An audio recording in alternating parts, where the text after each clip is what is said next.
আপনাদেরকে নতুন একটা ইনফরমেশন দেই, সেটা হচ্ছে ১ থেকে ২১ দিন বয়সে বাচ্চা মুরগির ঠান্ডা লাগে। এই ঠান্ডাটা ম্যাক্সিমাম খামারিরা ধরতে পারে না। কোন জায়গা থেকে এই ঠান্ডাটা আসছে, কোন জায়গা থেকে এই সমস্যাটা হচ্ছে। কারণ হচ্ছে ওই টাইমে আপনারা ধরতে পারবেন না। কারণ হচ্ছে ওই টাইমে বাচ্চা মুরগির রোগ প্রতিরোধ ক্ষমতা অনেক বেশি থাকে, সে অনেক চঞ্চল থাকে, সে অনেক বেশি চিল্লাচিল্লি করে, যে কারণে আপনারা ধরতে পারেন না। আপনারা কখন ধরতে পারেন? যখন নাক দিয়ে পানি আসে, চোখ বন্ধ হয়ে যায়, তখন আপনারা ধরতে পারেন যে মুরগির ঠান্ডা লাগছে। তো এটা কি জন্য ঠান্ডা লাগছে?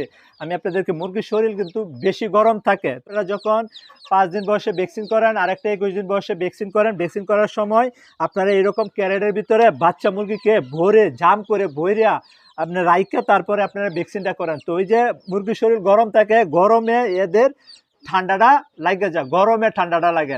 আপনি যদি ৫ মিনিট এভাবে রাইখা দেন, রাইখা যদি নাকে চাপ দেন, দেখবেন আপনার পানি চলে আসছে। তো এই যে এখান থেকে ঠান্ডাটা লাগছে, ওই টাইমে কিন্তু ধরা যায় না যে মুরগির ঠান্ডা লাগছে। পরবর্তীতে ওর নাক চোখ যখন বন্ধ হয়ে যায়, তখন আপনারা ধরতে পারেন ঠান্ডাটা লাগছে। তো অবশ্যই আপনারা ওই টাইমে ভ্যাকসিন করার টাইমে কখনো জাম করে ভইরা ভ্যাকসিন করবেন না।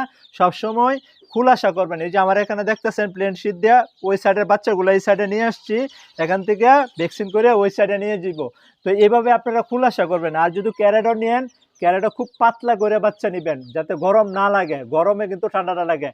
আপনার এই তথ্যটা হয়তো একটা ছোট্ট তথ্য, কিন্তু এটা অনেক উপকারী একটা তথ্য। কারণ হচ্ছে এটার জন্য আপনার মুরগির ঠান্ডা লাগার পরে আপনার মেডিসিন চালানো লাগবে, আপনার সময় লস হবে, আপনার পয়সা খরচ হইবে, আপনার মুরগির গ্রোথ আসবে না, ঠান্ডা মারা যেতে পারে, বা আপনার মুরগি নষ্ট হয়ে যেতে পারে। মানে একটা চোখ অন্ধ হয়ে গেলে এই মুরগিটা নষ্ট হয়ে যায়, ঠিক আছে?